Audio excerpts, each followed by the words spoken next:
যে স্ত্রী নিজের অসুস্থ শ্বশুরের কথা স্বামীর কাছে লুকিয়ে রাখতে পারে সে কখনো ভালো বউ হইতে পারে না। এই ভিডিওটা দেখুন, তাই বুঝতে পারবেন। হ্যালো বৌদি, দাদা ডিউটি থেকে এসছে? না, বাবার খুব শরীর খারাপ, একটা ডাক্তার দেখিয়েছিলাম, ডাক্তারবাবু বলেছে এক্ষুনি হসপিটালে ভর্তি করতে হবে।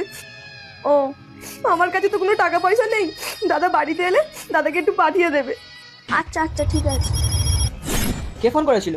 ওই আমার একটা বান্ধবী ফোন করেছিল, ও জিজ্ঞেস করছিল তুই কেমন আছিস।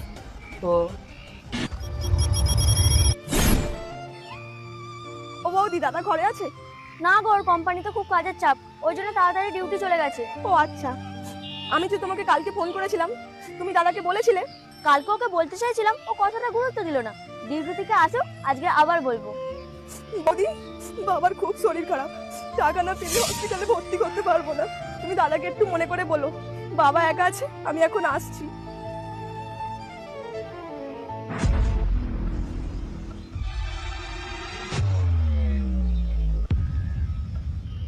কে এসেছিল গো? ওই একটা ডেলিভারি বয় এসেছিল, তিশার বাড়িটা কোথায় জিজ্ঞেস করছিল। ও আচ্ছা, ঠিক আছে, আমি ডিউটি বেরোলাম। সাবধানে যেও।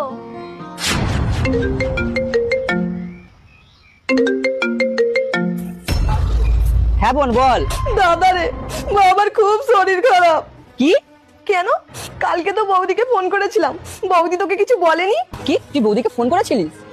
কিন্তু বৌদি তো এ দা, আমার কাছে কোনো টাকা পয়সা নেই, বাবাকে কি করে হসপিটালে ভর্তি করবো, তুই একটু আয় না। ঠিক আছে, আমি ব্যাংক থেকে টাকা তুলে আমি এক্ষুনি যাচ্ছি।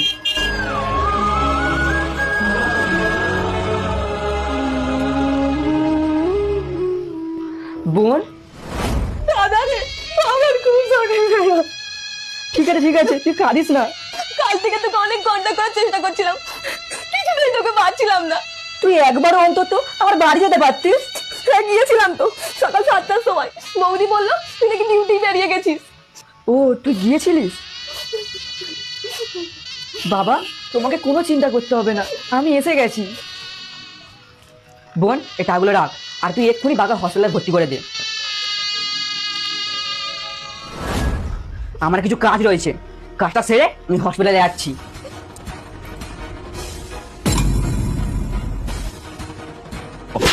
কি হলো, তুমি আমাকে মারলে কেন? ও কেন বলিসনি? আর কি বলেছিলিস? ডেলিভারি বয় এসেছিল। আমি তো তোমার ভালোর জন্যই বলেছিলাম, যাতে তোমার টাকা পয়সা উল্টো পাল্টা জায়গায় খরচ না হয়। আমার বাবা অসুস্থ আর তুই বলছিস উল্টো পাল্টা জায়গা? আজ থেকে তোর সাথে আমার কোনো সম্পর্ক থাকবে না, তোকে আমি ডিভোর্স দেবো।